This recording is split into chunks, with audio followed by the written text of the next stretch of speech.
When walking down the street, I feel the steps. I don't see colors. I try to understand if I can cross the road now or not. You are a person with limitations, not in their head. I had grievances towards my parents because as a little girl, I wanted their pity. They said, darn, poor, unhappy, it's tough for you. Dealing with many people I don't recognize or see them, I have goosebumps. Worked in restaurant without seeing menu of what I served. Lived ordinary life. Received lot of information. To God and great help. And no matter when I talk in public, by the way, I put a knife under my pillow. And who am I today? No victims. Don't believe in mediocrity. Established through others' views. See what they don't see in themselves. People often self-criticize. Without self-belief, external validation is meaningless. Welcome to the channel about life with love. My name is Valeria Mikhailova. I am a female transformational coach and journalist. I used to host shows in a state TV and radio studio. Now I talk about people and their incredible stories on my YouTube channel. Today I have an absolutely amazing girl as a guest, a girl who is known in Dubai. Her name is Alexandra Vassilieva. First, you'll introduce yourself due to your numerous accomplishments. Then, you'll discuss what holds the most value for you before progressing to the story. Hello, dear. Thank you so much for the invitation. It's a great honor for me to be in the same space with such a beautiful interior. You know, recently I was at an event and one girl introduced herself first. She talked about herself and said, I am a good person. And I liked it so much I thought, first of all, I am a good person, and then everything else follows.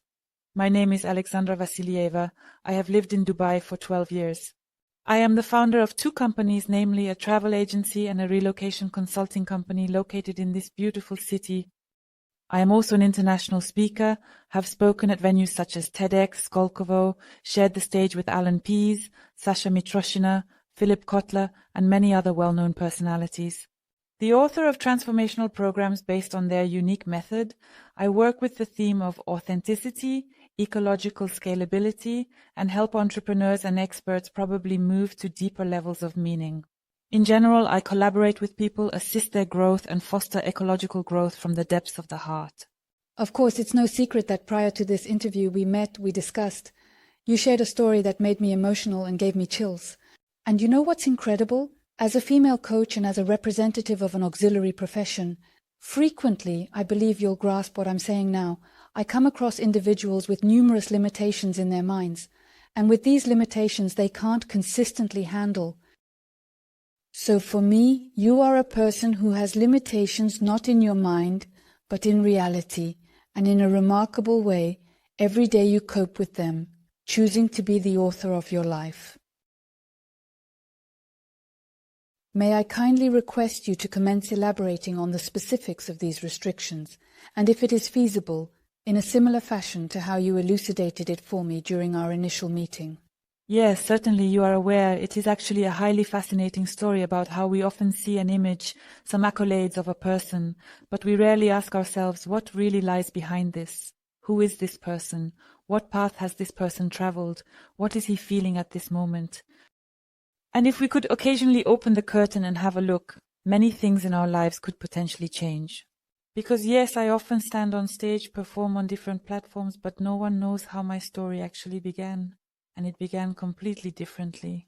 I was born practically blind. Doctors told my parents that, unfortunately, your daughter will never be able to live a normal life, never be able to go to school, never be able to work a regular job, never be able to take care of herself independently.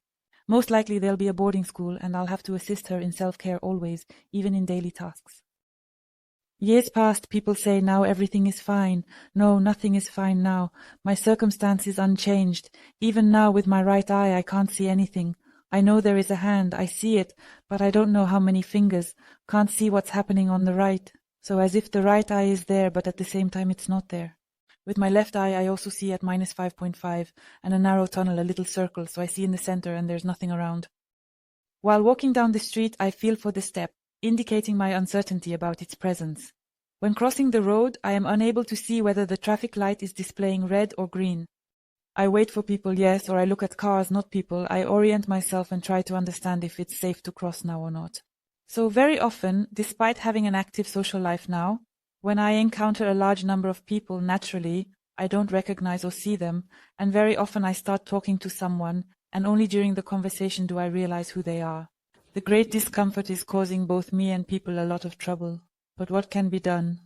And my whole life, indeed, as you said, is a constant path of choice, and who am I, the author or the victim? Because it's not a situation you can work through with a psychologist, a mentor, except no. So she will perpetually remain the way she was, correct? And every single second you have the opportunity to make a choice. Now, either regret yourself, give up somehow, or move forward. Every second you choose, do I want to create circumstances or do I want to submit to something given initially? The whole journey, which definitely was not easy, taught me a great deal. It taught me to make choices. It taught me that limitations truly exist solely in the mind. And it seems they're not only in my head in my life. But if it's possible to create having boundaries in the physical world, limitless opportunities in life, then it's absolutely possible for every person. I challenge you with a question sometimes. And if what I have created in my life has become possible, then what is possible for those people who have no physical boundaries? Listen, I have goosebumps once again, of course. How did your parents react to you being so determined? Were they amazed, supportive, surprised, or unsupportive?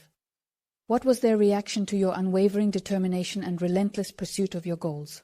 You know what probably was fortunate for me? The fact that my parents always raised me as a healthy child turned out to be a stroke of luck. I don't know what kind of willpower it took them. I mean, in childhood and for many years in therapy, I had a lot of resentment towards my parents. Because as a little girl, I wanted people to pity me, to say, "Oh, poor thing, you're having such a hard time." To hug me, support me, yes, but they chose a different approach. They are very strong personalities. And so despite the recommendations to study at a boarding school for children with disabilities, I still studied at a regular school. Couldn't see anything from board, had to approach closer, copy lectures into notebook, yes, after classes somehow staying behind, copying something. There was, of course, some bullying there, a lot of difficulties. Children are not always very kind, but I lived the life of an ordinary child. And speaking of Dad, he is also a very strong person who has achieved a lot in life, and he had a different approach. He had a policy not only to treat me like an ordinary child, but to demand twice as much, 3 times as much, and even more, because he understood that if such demands were placed on me as they would be on an ordinary child, it would be challenging for me in my everyday life. And only by cultivating the strongest willpower, the strongest desire from childhood perhaps to choose life, inner support, only in this way, from his point of view, yes, one can survive in this world. And for many years it caused me a lot of pain, because now, having gone some way, I can look back and say, yes, it's great that it happened. But in those moments when it happened, of course it was very painful, when you can't see, you can't. And they desire for you to be the first, the primary, the best. And if not, then everything you do holds no value. So, how many tears were shed because you can't change anything? If you can't learn a math lesson, I'm telling you, why did you get a D? So you can sit down and still learn, but if you don't see, you can't. And you learn what you can, even if you can't. What did you have to overcome from the most acute? And how did you deal with it? There was a lot of things, a lot of different moments, yes. Firstly, it's always these interactions with society, yes, because persistent activists, for many it's incomprehensible. I often hear, it's easy for you, you have such a complicated story, you have it easier than everyone, so all will applaud, but that's false. Yes, and the second point is that for many, I am still an example of imperfection, and of course I always hear this about myself, yes, and well, I can't say that I don't react, it hurts me, I am a person, I have feelings, yes. The second point, I did not have very warm, close relationships in the family, so it was also a big self-improvement endeavor for me. The third moment, when I was a little child, we lived with my grandfather, and he was interested in various spiritual stories, and at some point he became very passionate about them. By the way, I have never talked about this in public space. He got very carried away with these stories, and he went crazy. So my December 13th 14 years were with a father who sometimes was in a psychiatric clinic, sometimes was at home. And these were the stories when you don't know what tomorrow will bring. I even recall the moment when, falling asleep, I placed a knife under my pillow because I didn't know what tomorrow would bring. Never discussed it. Even now, trembling, as I don't usually talk about this in public. People associate me with enlightenment, but she overcame that story. But probably that's about 10% of what was in my life. And yes, there is a story with my stepfather. I had a complicated relationship with my dad. He is a very successful person, has achieved a lot in life, and really wanted a successful son. And an ailing daughter was born. That is the reason why he truly desired me to be the first, the primary, the best among all others. And for him, no second roles, either the best or nothing. And for a long time in my teenage years, this caused me a lot of pain because I wanted to be accepted. I wanted to be a beloved daughter. I just wanted to be a girl. And it didn't work out here. But I still chose the story, still chose the relationship with my dad. I still chose to go into love. I still, probably in some teen years in college, always chose to go into the heart and into love in my life. I mean, of course, a lot is said about this, opening the heart, accepting all. When I was 10, 15, 20 years old, nobody discussed it. I unconsciously always favored it, still a choice, just like the author's sacrifice. We also make choices. You can be offended, get angry, and you can live your whole life with pain, darkness in your heart. You can choose that. One can choose to comprehend, accept a person. I'm not discussing forgiving all. I don't trust in forgiving and accepting everyone. I discuss the pursuit of personal heights as we strive to move forward in life. We have the freedom to choose what we want to pursue and whether the challenges we face will be obstacles or opportunities for growth. If it were possible to go back to that time now, as an adult, and look at this situation, it is believed that all events in our lives are imperfect. Yes, there is a paradigm like that, if we accept it as truth, and everything that doesn't happen to us happens for our benefit. When time passes, you reflect, you realize it's true. You probably see the fruits of these actions of others, your choices, and so on. But if, for example, you could go back in time and look at the situation of your relationship with your dad and mum, despite the fact that they did you a great service and provided great help with this behavior, would you want to change something even just a little bit? Well, purely from a human point of view. You know, I often wonder, what if things had been different? I mean, yes, now I can be grateful for my journey, but I don't know how it would have been if I had grown up in an atmosphere of total support and care. I don't know how it would have been. Maybe my path would have been better, gentler. Perhaps I'd have lived in Novosibirsk, my current location. I can't know. It would be interesting to reflect, see how it could have been, but it's never confirmed to occur. When you moved and chose to relocate to Dubai solo, your age and how you made that decision? You know, I have always felt like I am not in the right place, not in my city, not in my reality, not in my country, not in my world. So from childhood, perhaps because it was very difficult, yes, childhood, I wanted as if to start over, to escape, and I imagined escaped into my own inner world, and there I was, a queen. There everything was possible for me. There were even scenes, large international companies, travels, a beautiful life. I was such a very introverted, closed child. I often delved into fantasy, wrote poems, books, drew, had an art exhibition there in my childhood. In general, I was creating my own reality because the actual reality caused me pain, and I didn't truly believe everything I wanted was possible. Perhaps one of my strongest gifts, presents from fate, from God, is faith. Crazy, blind, insane belief in the boundlessness of everything. And it was this belief that helped me to live. I've always searched for opportunities in other countries, even during school. What programs exist for students? What are the options? How is it possible? Is it possible to go abroad or work in another country through an exchange? And in university, I also decided to go on an exchange program to France. I had almost no knowledge of French. I had to work in a restaurant where I didn't see the menu and basically what I was serving to the guests. And of course, there were complex situations. At some point, they wanted to fire me, naturally, because it didn't meet standards as usual. Here, however, it still happened. So for a span of 18 years, I went to France for 3 months like that, and there were no financial means either, yes. I had French in school. I had such a weak one. School French, yes. Weak French for 3 months. I borrowed from all I could, about 30 people for this trip, believing everything would work out.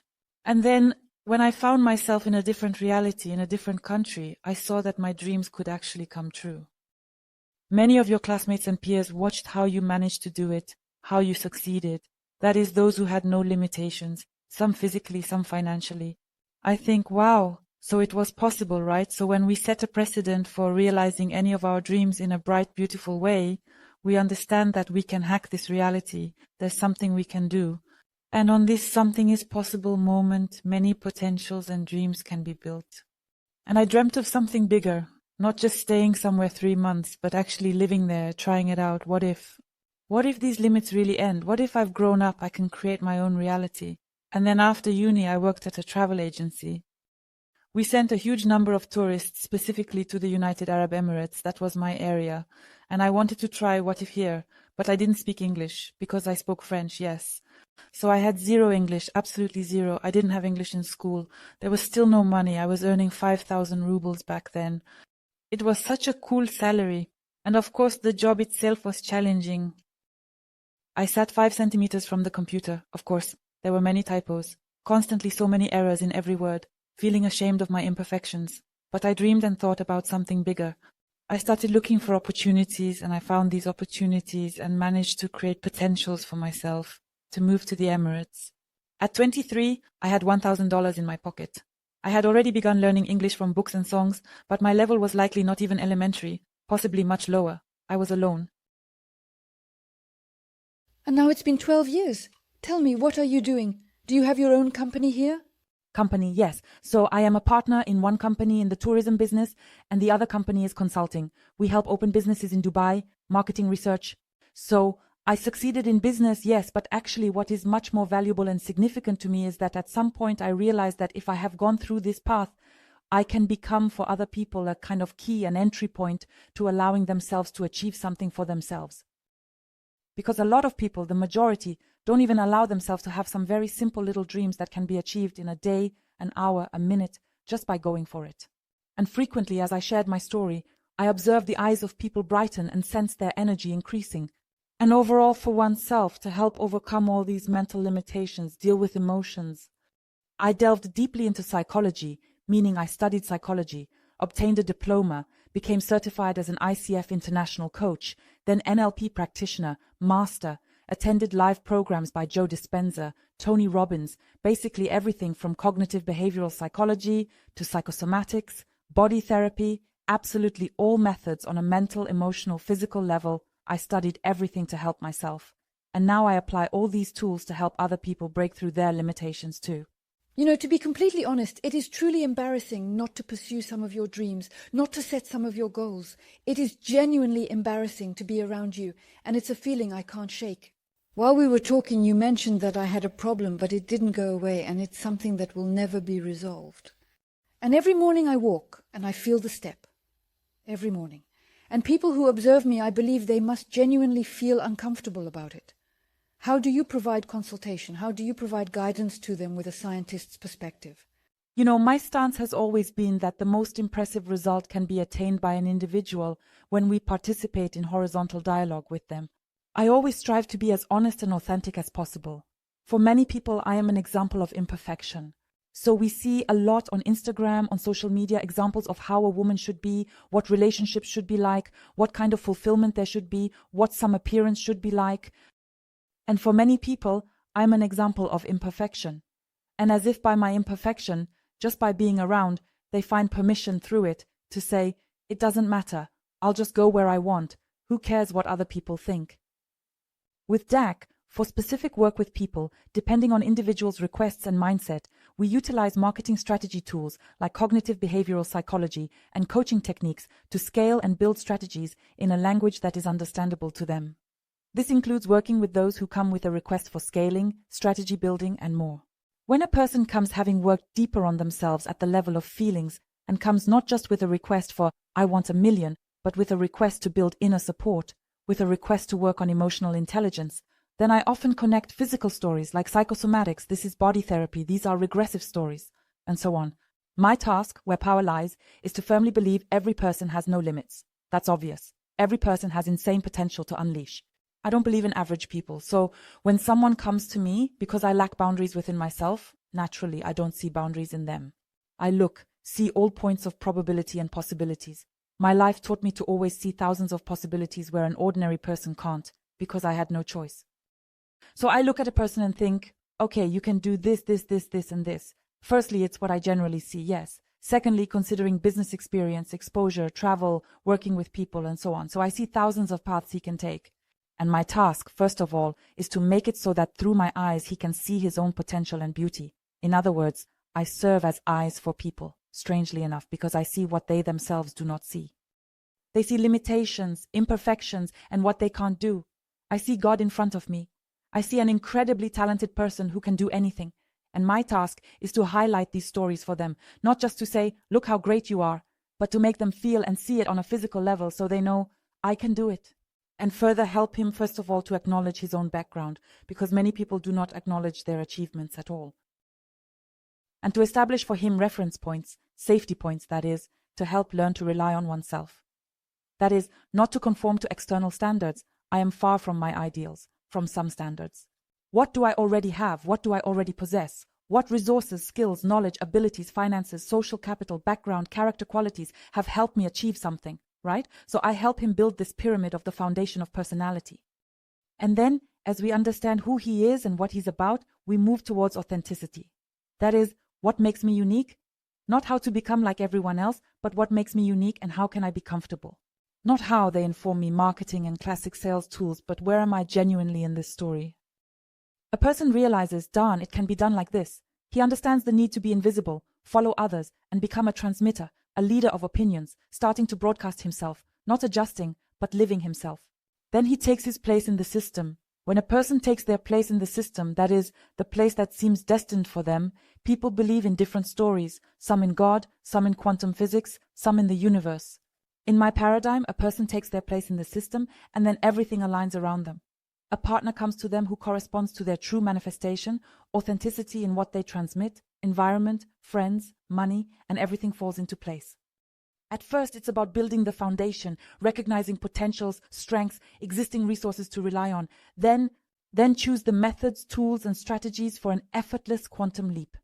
I believe it's possible to do it quickly and easily, not step by step. In other words, I can't walk upstairs, it's difficult, I dislike it, I don't see them. There's an elevator.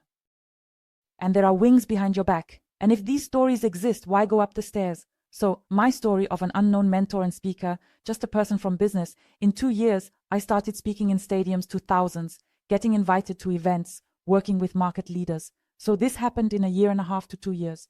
For many, this doesn't happen for decades. And my objective is to demonstrate an individual, particularly for you, what approach will assist you in swiftly and effortlessly reaching your desired destination with which resources. Here's where tools come in, because growth is impossible if one relies only on tools without a solid foundation. The person will keep failing.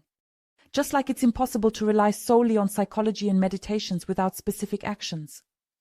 That's why I advocate for the adequacy of both. When these are combined, a person grows rapidly because it forms a clear structure, power, and potential that stands firmly, knows where it's heading, and trusts itself.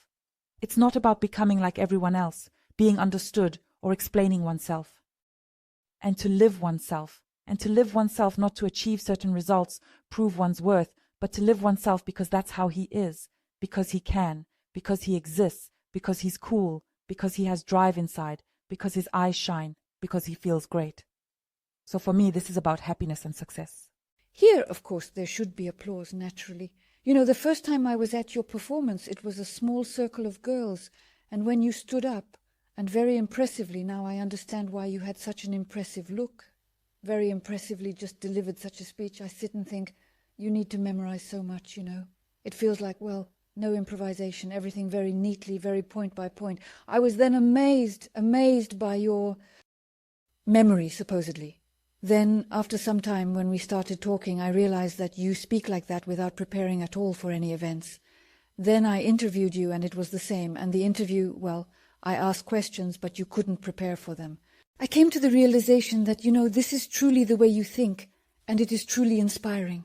There is a story, I will not lie, about a certain company I read once, where the leader or owner had a strategy of hiring students with no experience at their enterprise to make discoveries or perform other tasks there, meaning they needed their fresh perspectives and enthusiasm.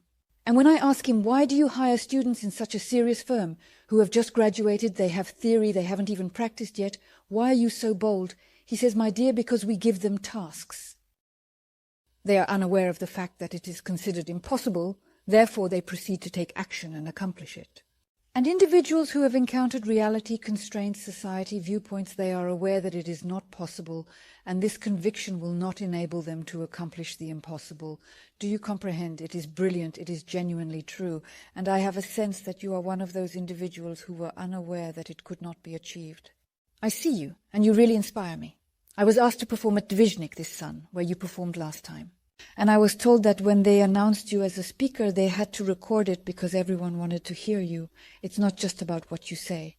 The fact of the matter is, your energy and your presence next to another individual truly make you contemplate and reflect upon the choices you make each and every day of your life. And who am I today?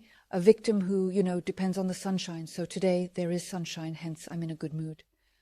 In the absence of sunshine, please kindly allow me to put on the victim act. Each time we've communicated, this is precisely the way I feel, and I am extremely thankful to you for that. Thank you, dear. I actually have such a clear belief. So many people, when they come to me, they say, I want to go there, yes, describing their desires. And I observe that they seem to require external validation and tangible proof that they have the right to desire what they want and aspire to. They say, I want to work with people, but I need 3, 4, 5, 6 diplomas. I want to perform on stage, but I need years to work on nonverbal communication, gestures. I want to be on Instagram, but I need a model-like appearance. I want certain relationships. I need this. So they need thousands of external permissions just to allow themselves to want. And I believe that to have everything you want, all you need to do is want. Because if I want something, in my philosophy, it's already the voice of the soul. If I want something, God wants it too. And for me, that's the only sufficient reason to have everything you want. The only one. Simply because I want it. I attended Tony Robbins' program, Date with Destiny, with David DeStone, and when everyone asks me what I took away from it, I remember one phrase. I have only one. She is my brightest one. I am greater than any circumstances that may ever happen to me, and I firmly believe in overcoming all obstacles. Often, when we face problems in life, we can fall into despair, melancholy, suffering, anger, one of our emotions, and get stuck in one of our sub-personalities, to fall into a little girl, into some role. But it's very important to understand that the circumstances that are happening now, and for you maybe some complex circumstances are happening too, you think, well, I don't know what to do anymore. At this moment, it's important to understand that I am more than this circumstance. The circumstance will pass, the situation will change, I am more. When I realize I'm more than tears, pain, anger, everything, some success, I am more than just emotions and achievements. I am all of this and even 10x more than what I don't even see or know yet. So, I am much more. And when I imagine myself expanding above the situation and how it, which now seems like just a bottom point to me, is so small. And I understand everything will pass, everything will be fine. So I had experiences in my life as a grown-up when COVID began, all businesses perished, resulting in enormous financial setbacks. At that time, I ended a relationship, left a beautiful apartment on the first line on the Palm, and moved to completely different conditions. So the relationship fell apart then. When everything fell apart, I left the relationship, business, money, and finances. Scary what will happen. Dubai expenses not as high as... At that time, I had issues with my parents who didn't fully back me. I also severed ties with a close friend. At some point, it felt like the ground was completely pulled out from under me. When business is good but personal life is not, rely on your business. Yes, definitely, when you have something good here or here, you can rely on it. However, at some point, I simply had no support at all, and I just had this feeling as if I was in zero gravity, like I was floating in space. And what to hold on to? And then there's COVID, it's scary, it's uncertain what will happen next, and this news background is everywhere. And I think, OMG, show me, what should I hold on to, what to do? I mean, OFC, there were diff thoughts. Maybe go to Russia, because now I'll spend all my savings, nothing left. Maybe, that is, but for what? But for what? What to do? Maybe somehow shrink, live on some absolutely minimal budget, deny yourself everything. I didn't know what to do, and then I chose a few moments. First, I realized that I would never shrink because I am more than this situation. If it happened in my life, then I have the capacity to endure it. I chose to expand. Instead of residing there, let's say frugally, I went to the Northern Emirates and I spent most of it in excellent hotels. Yes, they were cheaper back then, they cost some money there, but I chose to build wealth, to support myself. To support, cherish, protect, and provide energy and resources for this little girl, Sasha, who found herself in space in weightlessness so she can bathe in the sea, enjoy delicious breakfasts, sleep in a comfortable bed. To support her, love her as much as possible, to regain her resources. Secondly, when I could do it a bit, I got into yoga. I trained to be a yoga instructor. 200 hours in Dubai. The program lasted the entire month from 6 a.m. to almost 10 p.m. We had daily yoga exercises for the whole month, so I dedicated all my energy and skills to the event. And then, when the situation had changed a bit in the external world, I had the resources to move forward. In other words, it didn't knock me out and force me to turn away from business, from myself. I was nurtured. I kept loving myself. I was my own mother. I was my own friend. I was my own man. I was my own support. I was my own business. I was everything to myself. I was my own God. This is what I say to everyone, although this situation was so I have nothing left. But I still have myself, which is much more than nothing, which is much more than everything. People often criticize themselves. They not only fail to understand this, they are unaware of it, they continue to live in it, criticizing themselves, unconsciously or consciously imposing these limitations on themselves. And that tool, that solution you just suggested, be your own friend, be your own mother, be your own God. This, of course, sounds incredibly loving, very cool, and truly empowering, all wrapped up in a beautiful and inspiring package. Thank you very much. I genuinely hope that those who watch this podcast will take note of some phrases that Alexandra said, some thoughts, some personal insights that you will then utilize, that will be with you, that you will depend on. I express my gratitude to you. Thank you, dear. And to everyone, I want to say, yes, of course, believe in yourself. See God within yourself. We often seek external support, but no one will be those pillars for you unless you tell yourself, I can.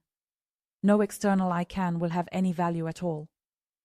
So that's the first point. And the second, we always choose once more between author or victim and love or lack. In any relationship, in any communication, we can choose to give love, we can choose to be loved, to embody it. And I feel like at that moment there are no limitations. Thank you. There's applause here in general.